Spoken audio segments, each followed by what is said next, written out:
To start with, sir, my first question would be that everybody's personal upbringing, the first 25 years, do invite some personal values in it. Throughout your career spanning over 35 years with the Tata Group, you have led several senior roles and played a crucial part in numerous strategic roles. How have your personal values and principles influenced your decision-making process and leadership style throughout the journey? And if you could share a few anecdotes. So, it's a very, very interesting question. So, as I was growing up as a youngster, I grew up in places like Coimbatore, Salem, Madurai, Bombay, Kollam. One of the values that my parents and my schools instilled in me was integrity. Always be true to who you are, and always be honest with what you do. I think that has stayed in my mind before. I try my best to be true to myself and to be honest. So, over my career of 36 years in the Tata Group, I have been launching many brands. I have been associated with brands like Tata Tea, Tanishq jewelry, Titan watches, now the Tata brand itself, Fastrack. So each time that I market each of these brands, what do we do to market the brands? We create a product, we create advertising, we create communication, sales and distribution. So integrity to me has meant only promise the customer exactly what is in the product. Don't promise more.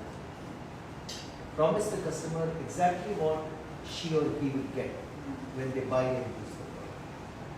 And I believe that all our Tata brands try to do that. And the brands that I have been associated with, I take particular care to ensure that everything we say is true to the product, because that is what integrity means. So if you're buying Tanishq jewelry, or if you're buying Tata chai for your house, the advertisement should tell you exactly what is in the product and should be factually true. That at a very simple level is integrity. But at another level, integrity is also if I make a commitment to you and I say, Anjani, I'm going to do this for you, I should be able to do it.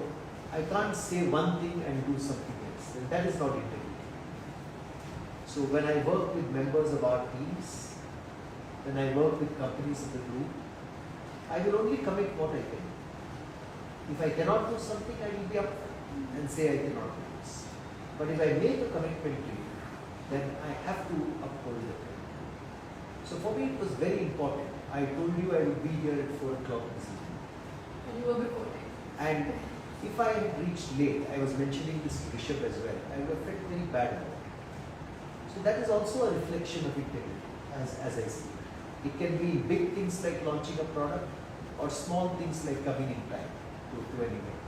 So that has influenced me throughout my life. That's one example of how values have impacted the decisions that I make. And so you spoke about these, when you're speaking about these values, has it ever created a conflict when you're taking business decisions, especially given that Tata Group does so much for social responsibility as well? Times where the business may hamper some marginalized sector, not in an unethical way, but because the business is such, or your urge to do social good may have some impact on your business. How do you manage that one? So within the Tata Group, I think what we try to do is work in businesses which are at the junction of social good and business opportunity. A business has to make business sense. Okay? Eventually the business has to grow, it has to make profits, you have to return profits to shareholders. So a business opportunity definitely has to be there. But we also look at, through that business opportunity, can we contribute something to the community? And can we contribute something to the nation? Let me give you an example. One of the most popular brands in India is Tata Stories. How many of you here have heard of Tata Salt? Desh ka namak, Tata namak. You have heard of Tata Salt, right? So many of our houses use Tata Salt. Is Tata Salt a good business opportunity? Yes. Tata Salt is a profitable brand. It sells billions of packets of salt.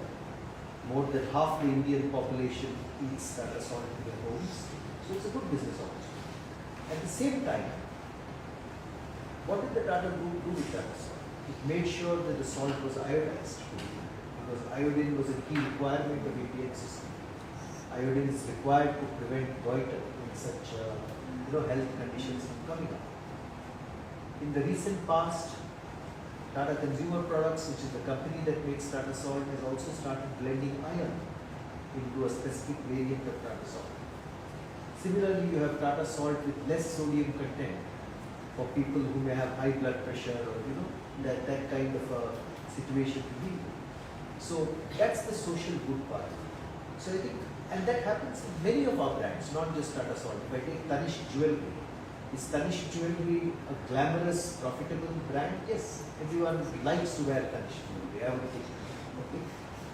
But at the same time, what my colleagues in Tanishq do is that they also use Tanishq jewelry to provide the jewelry karigars, the people, the artisans who make jewelry, a very good place to work in, hygienic conditions, giving them remunerative prices for the jewelry that you buy from them, giving them the commitment that they need to continue working in the jewelry artisanship trade. So you can see that the same brand can serve both purposes, the commercial objective or the business objective and the social objective. I think that is the best place to be. However, if at all there is a conflict, in the Tata Group we always ensure that the social objective is looked at with primacy. We should not do something Let me put it this way, we should not do something in business which hurts people. Today our group chairman Mr. Chandrasekharan has announced earlier this year a sustainability program called I.I.M.U.N, which looks at how we can further improve our contribution to the planet and to the environment. So that's always in the back of our mind. And why is it at the back of our mind? Because we were founded by a Parsi merchant of Mumbai, Jamshedji Tata. At that time he was not a very well-known merchant. He founded the Tata Group. This is in the year 1868. And he said, I want to create a business enterprise where the community is at the center and not just another stakeholder. So whatever we do should help the community. Of course, we should be very good businessmen, because we are not very good businessmen, we cannot produce the money required to help the community. But once you produce that money, then it has to go towards helping the community. Which is why, if you look at what his sons and he have done, today 66% of the shares of Tata Sons, the equity of Tata Sons, is owned by the Tata Charitable Trust. And therefore,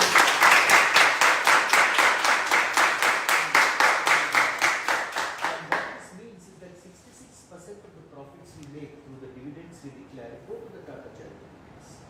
And what do they do with this money? They set up cancer hospitals across the country. The Tata Memorial, the Tata TMH, the Tata Memorial Hospital in Parel in Mumbai, the Tata Medical Center in Kolkata, several other cancer hospitals across the country. They invest money in education. When COVID-19 came, none of us were comfortable. When COVID-19 came, there was a lockdown. The Tata Trust and the Tata Group announced that they would be committing 1,500 crores to the fight against COVID-19. They put up hospital beds, they provided PPE kits, they provided meals to migrant workers. In the second wave, around 10% of the oxygen requirement of the country was coming from Tata factories. So we try to remain true to the purpose of our firm. And don't mistake me, I'm not saying we are perfect. In the Tata Group also we make errors from time to time. But broadly we try to follow the principles that our founders said. That's what keeps us motivated. So it's a very relevant question that you asked. I think businesses should do well for themselves by being commercially sound, by having profitable business models, by catering to the needs of consumers. At the same time, they should see how can this business return something to society and to consumers. That is the junction which I think is a very good place for us to be. that ensures that you cater to all your stakeholders and not just to your shareholders. That was a nice last line. That's I think very important, not just for the Tata Group, it's important I think for the entire corporate world. You don't have to choose between having a good business, making money, and doing social responsibility. It's the amalgamation of both. You're absolutely right. These are not mutually exclusive. These are not mutually exclusive. You don't say in life, you know, do I choose between good food and falling ill? You eat good food and you also exercise to keep healthy. You do both together. So you don't have to choose between tasty food and healthy food. Sometimes you have tasty food which is also healthy. Am I right? Yes. And it's good to eat tasty food which is also healthy, rather than think of them as two different things. So you spoke about how your shareholders are kept happy and how your consumers are kept happy. Now talking about the employees, and Tata Group has been, getting the best employer since decades. How do you foster a sense of purpose and ownership amongst employees? How do you turn an employee who is there only to punch in, punch out and get a paycheck into a loyal employee who doesn't want to be Tata? So that's such an important question.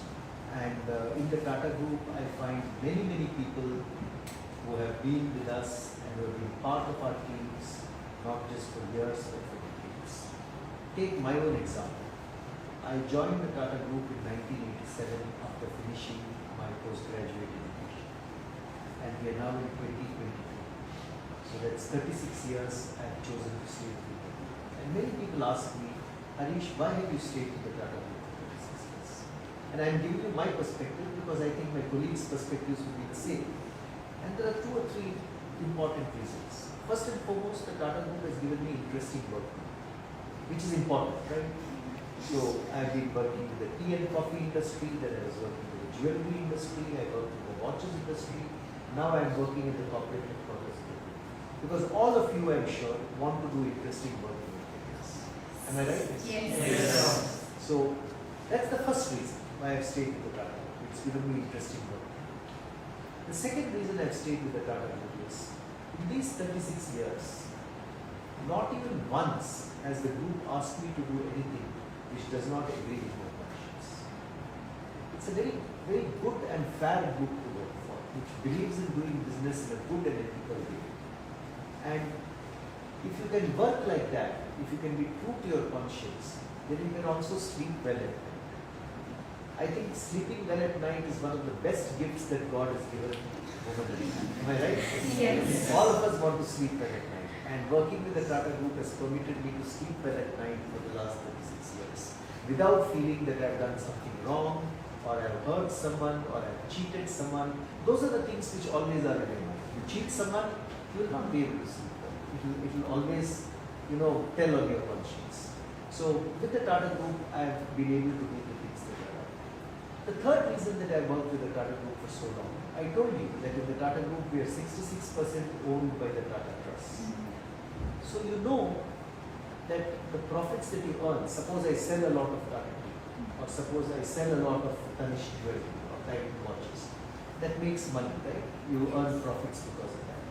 You know that eventually 66% of the dividends that are issued by your company from these profits are going to go back to society and community through the Tata Charitable Trust. Eventually they will be used to set up cancer hospitals, or they will be used for some educational purpose, or for a water program in the country, or for digital literacy, or in the fight against COVID-19. So you always feel that there is a larger purpose why you are working. You are not working only to make money, only to produce money. And I think that is very important in life. It is important to make money in life. It's important to earn livelihood. It's very important for us. Money is a very important resource for our livelihoods, for our families, to get 3 square meals on the table, to have a nice motorcycle or a car to drive, have a nice house to live in. But money is not enough. In life, I think you work best when you work with a purpose. Like the purpose of I.I.M.U.N, you have a purpose to evangelize young people and do good for the country. In a similar way, in the Tata Group, there is this purpose that you are eventually serving society because 66% of your profits through dividends are flowing back to the Tata Trust. And that also keeps you very motivated. You know there is a larger purpose you are working for. So I think it's a combination of these three reasons. Interesting work, a very ethical work environment, and you're working for a larger purpose, which is for the community. If you put all these three together, then I think there's a magic, and you feel like coming to office every day.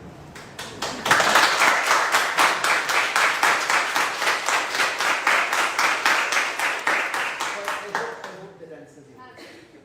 Absolutely. And I think leadership with purpose is something that all of us can relate to. Yes, and I must give full credit for this to Jamshedji Tata, who set this as the mission of the group, and to all our leaders after that who have taken that flag forward. So talking about leaders, have there been moments of self-doubt when you are leading, where you question whether you're making the right decision or regretted the decision that you made and how it impacted your team? Yes, there have been moments of self-doubt. I think we are all human beings, okay? And we may project externally that we are very confident. We may, I may be sitting here and speaking to you as the grand custodian of Tata Sons. But at the core, whoever we are human beings. And human beings will always have moments of self-doubt that crop up when we take decisions. Because often decisions are not 100-0. But there are some decisions where it's absolutely what is correct and what is wrong. For instance, cheating someone is wrong. So that's a 0-100 decision. You should not cheat another person. But there are some decisions which are not 0-100, which have got shades of grey. Both ways it is right, and you have to choose between the two. If you go one way, you may be helping some group of people more. If you go the other way, you may be helping some other stakeholder more. So there you have to, the decision is a balance between two things which are neither right nor wrong. Okay, two things which are right. In such cases, I think, yes, sometimes I am afflicted with self-doubt, should I go this way or that way? And then what you do? When you are faced with a situation like that, you have to talk to people, you have to get views from other people in your team, or sometimes I have to talk to my boss, consult him and say, sir, this is the dilemma I am facing, what should I do now? Or sometimes you have to look inwards and say, what does my instinct tell me is right? And that is always, I think, the highest order when you look inward and you ask yourself honestly, is this correct, what I am doing, or is this wrong? And some voice from within you will tell you, this is right or this is wrong. I think all of us have that. What is that voice is conflicting with what others are telling you? Who do you go with? So I think that is again a balance. If you have confidence in your voice, you should go with your voice. Because finally, remaining true to your belief is important. Your belief is what will take you through life. Okay? And you have to remain true to that. However, sometimes, in some area, your belief may not be fully developed. Or in some area, you may not have done enough study or research to have developed a certain point of view. In that case, I think listening to external voices is very good. But overall, I would say, if you have a belief, go by the belief. That is what would stand you in very good stead. And if there are moments of self-doubt, take some time to reflect on it. Doesn't matter, you may be dejected when that dejected or disturbed when that self-doubt is in your mind. But let it breathe through your mind for a day or two. Ask yourself, is this right or wrong? And I'm sure you will get that answer from the person. Sometimes, of course, if they are very, very financial decisions, very, very business-oriented decisions, then you need to rely on data to come to that decision. Data will tell you whether something you're doing is right or wrong. But often the more philosophical questions of life, they are always judgments. Trusting your gut is Yes, and often you have data. Data brings you up to a certain level. It tells you the various scenarios which are there. Based on that data, it is much easier to take a decision. You may still have to take a leap of judgment after seeing the data.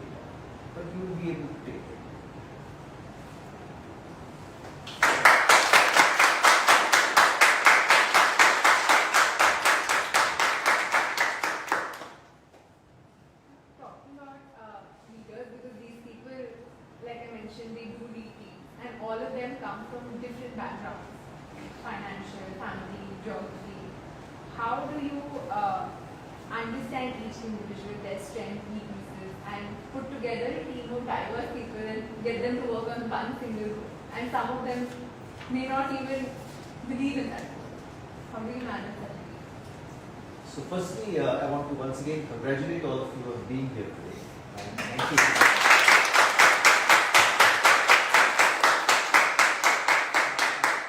I know you've been selected with a very rigorous process in place, and it gives me great pleasure to see all of you here.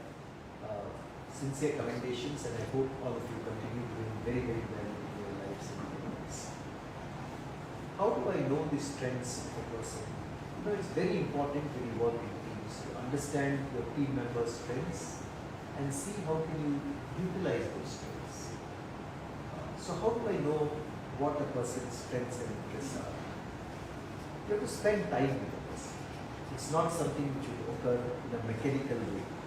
When you spend time with a person, you know what that person's interests are. You know what that person's passions are. You know what that person likes and does not like. You know what that person, when that person has a spark in his or her eyes, when he or she is speaking. You can see what are the subjects on which that person is speaking with a lot of energy. You can also sense the capabilities of the person. You know, I may be very good at presenting on marketing. I may be terrible on presenting on technology. And anyone who sees me will say, okay, I think Harish has more interest in marketing than he has in technology. So it is easy for you to make out when you listen to people, when they're presenting to you, what their capabilities are. So, and then you find that when their capabilities and their passions meet, there is always a sweet spot. That means the person is good at doing it and the person is also very interested in it. So if you discover those sweet spots to the members of your team, what they are very good at and what they also like, those sweet spots are the areas that they will really flower out in their people. Then you have to focus their energies on that space. So that has been, I think, in a very, very simplistic way, that has been the principle that I follow. Listening to people, observing them, and Of course, listening to people is very important. You know, I have read and I believe, I'm not sure I'm doing enough. But you have to listen 9 times more than you speak. Because listening is what gives you new knowledge. In speaking, you're only conveying your knowledge to others. So how much do you listen is very, very important. And listening is the best way of getting to know. A lot of it. This is, I think, one of the secrets of writing this book, listening to people, observing them. Yes, I think listening is such an important thing in today's world. I don't think we listen enough. At least I don't listen enough, I can confess to you. Why? Because there is so much noise around us. There is the noise of the digital world, you know, some social media. There is the noise of what people are saying all around us. In a city like Bombay, there is the noise of traffic. There is the noise of, various people who have different points of view on the subject. So many things happening around us. So our ability to listen carefully and pick up the signals that are important to you from the noise are very, very important. It requires listening with an open mind. You may have a view on a subject. All of you will have a view on some subject. Because then you are only trying to, prove how much you know.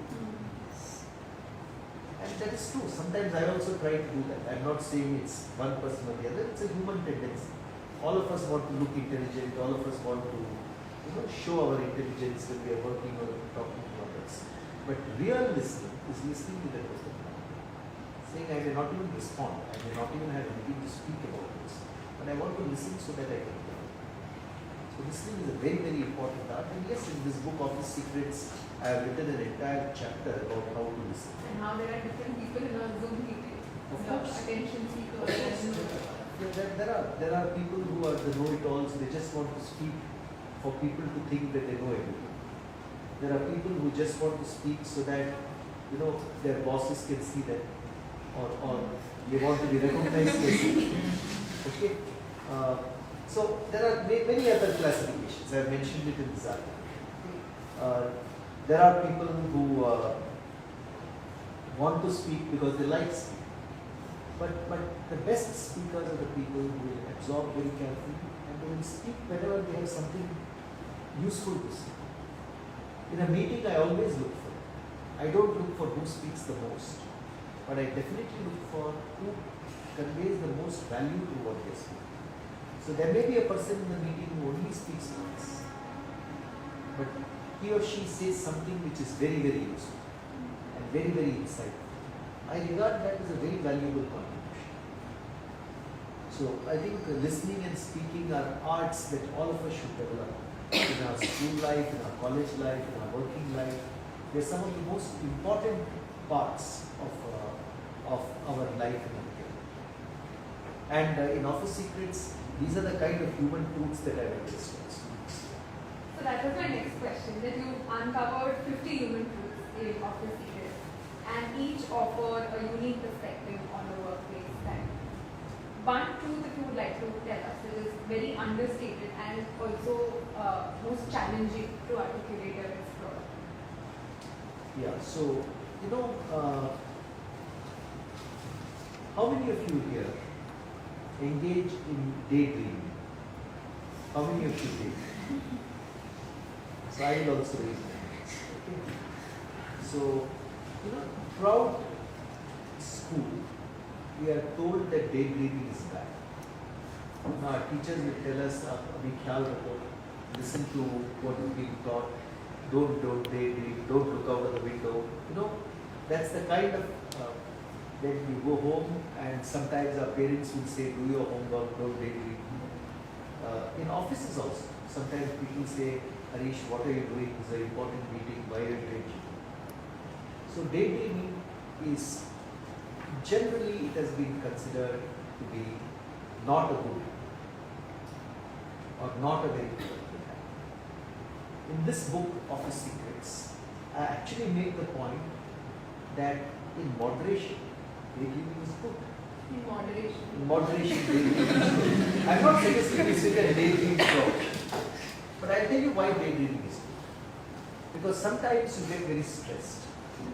You may get stressed while studying, you may get stressed while working, and when you're stressed, your mind is not creative. Your mind kind of slows down. At that time, if you lapse into a little bit of daydreaming, and when you're daydreaming, you're actually thinking of something pleasant. You're thinking of a nice dinner with the family, or you're thinking of a holiday that your parents and where you went to last year. Maybe you went to Matharan, or maybe you went to Lonavala or Goa, wherever you went for a holiday. Or you're thinking of the time that you spent with your friends somewhere and the movie that you watched with them. Then those are very pleasant things to think about when you daydream. When that happens, the stress kind of goes away from you. And when you come back to the problem that you are trying to solve, when you come back to reality, you come back in a more relaxed state. So that is one reason why daydreaming is good. Another reason that daydreaming is good is, sometimes there's a problem that you're trying to solve. But the answer to that problem is not at all coming to your mind. It happens to all of us, right? You don't get the answers to your problem always in the first go. Yes. There are difficult problems, okay? And when that happens, the problem is keeping on bothering you in your mind. My mind is full of that problem, and then also I cannot see the solution. At that time, it is important for your mind to relax. You may not be stressed, but truly speaking, the problem is not. At that time, you go out for a walk, or you daydream by looking out of the window, or you may just listen to music and daydream. Or these days, I think you play a game digitally and daydream. Yes. Okay? Or whatever is the method of daydream. Then what happens is that all the issues about the problem which is in your mind, they tend to come together, and sometimes the solution may emerge. Because your subconscious mind is still working on that problem. Whereas your conscious mind is playing the game or looking out of the window or whatever form of daydreaming you do. That's why, for some of the best solutions in this world, okay, you remember Archimedes when he said Eureka. He was actually in his bath. He was not working in a laboratory when he and that's because in a bathtub or in a bath you're typically daydreaming, singing, you don't work on computers in the bath. You are actually having a bath. So daydreaming really helps in solving problems. There are many other benefits of daydreaming. Okay, it can help you reach objectives because you can actually daydream of the different steps you will take to reach some objective. It can help you establish better relationships. So one of the most understated habits that I have talked about is daydreaming. But like everything else, daydreaming also needs to happen in moderation. You can't daydream throughout the day and say, something. So that's what. important for these people. Absolutely. Harish that told us to do. I am talking of 90% of the time our mind should be very focused on our work. I am talking of the 10% of the time which is otherwise. The second thing that I have talked about in this book, which I think is also important, is the importance of focusing on one thing at a time. Sometimes when we try to multitask, we try to do too many things. Too many windows are open on our computer. We are trying to do 4 or 5 things at a time together. We are trying to do some homework. You are trying to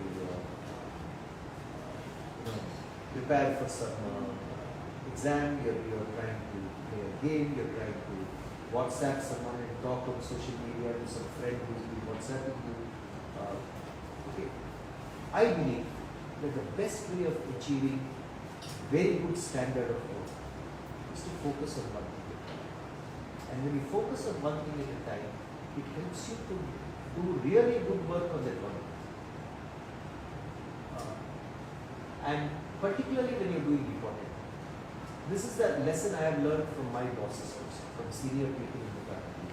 People who have achieved great heights and who do very good work, if they do something, they focus on it. Then they get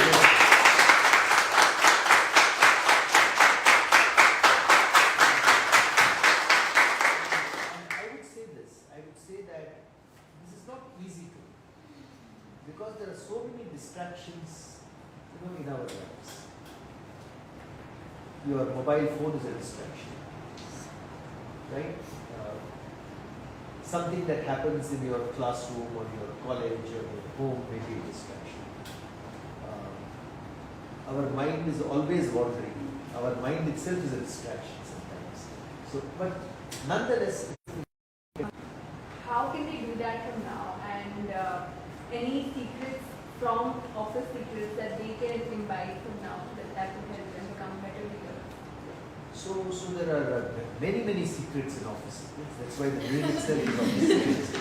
But I would say this: there are a couple of things about leadership which are important to all of you as students, but which are also important to you in life. The first secret I think is,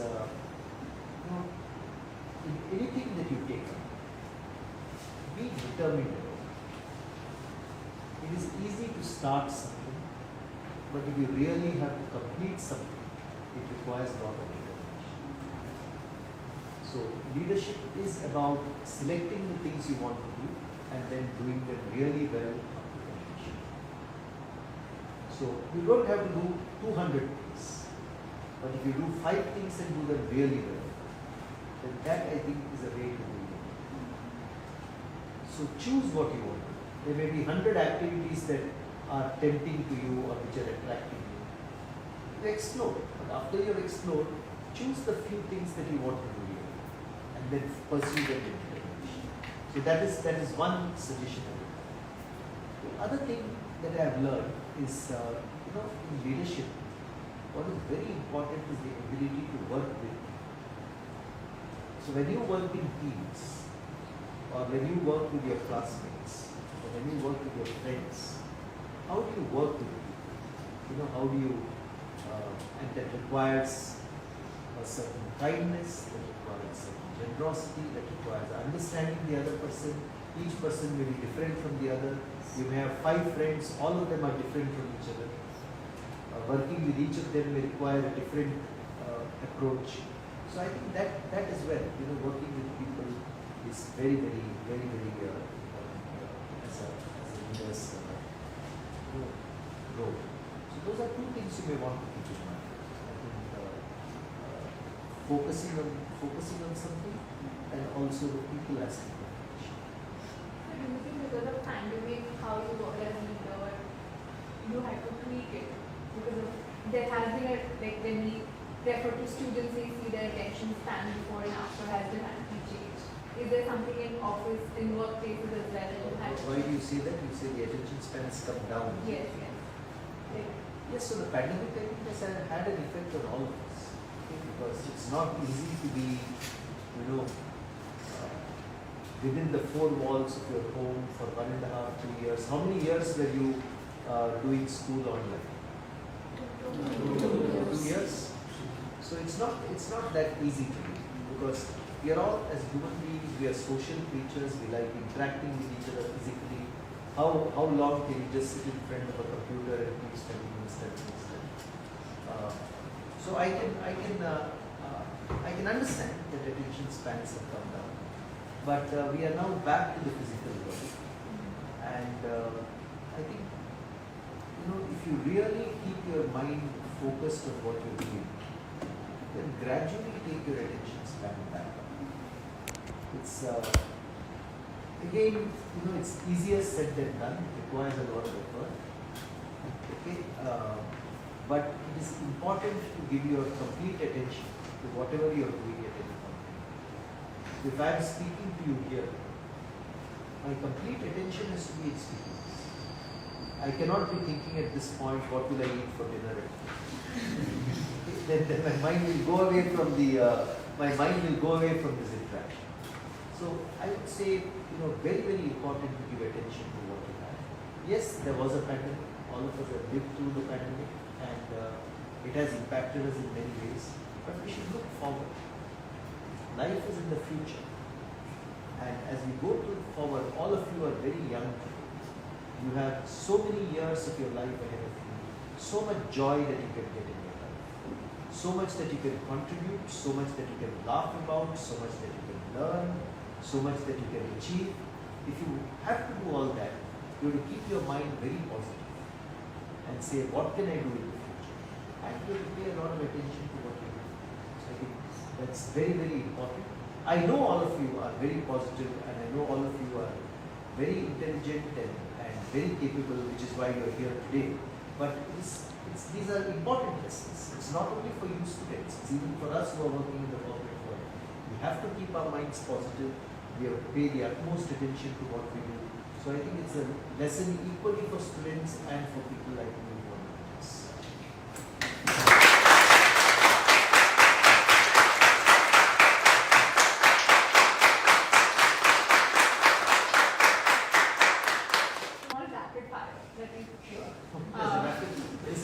This is like the Karan Johar.